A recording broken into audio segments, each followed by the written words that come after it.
Hello and welcome to the Entertainment Vortex. I was at Brendan Theaters today watching Chappaquiddick. Now this movie was very interesting to me. I don't really know much about the Kennedy administration based off my age. I was alive for part of that time, but I wasn't really paying attention to politics when I was a little kid. So I don't really know much about these stories. I know that the Kennedys are like the all-American example of a family in our country, and they're held on this pedestal. But, you know, I wasn't alive for that, so I don't really look at them that way. The only thing I really know about the Kennedy family is, of course, what's been done, you know, in the last 15 years or so while I've been paying attention to politics. And then the movies you see and the documentaries of the conspiracies and stuff like that. But when I saw the trailer for this, I was very interested in the concept. If you don't know, the concept for this is something happens to Ted Kennedy that he's involved in, and it's kind of like, what is he gonna do? So I guess this really happened, based on a true story. Is he gonna cover it up? Is he gonna be honest? How does it go down?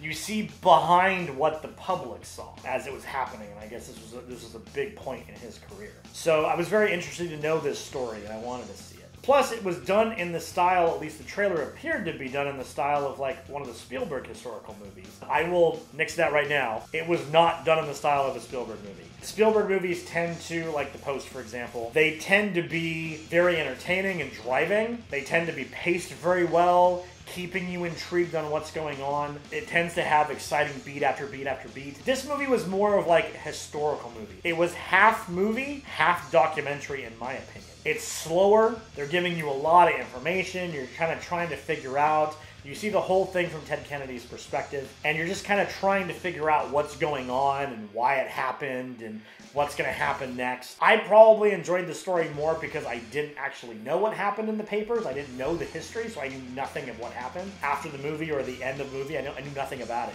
It's like watching Titanic without knowing it sinks. It was kind of the way I came into this movie. But I know there's a lot of people that are going to watch this movie that know this story because they read it in the papers as it was happening.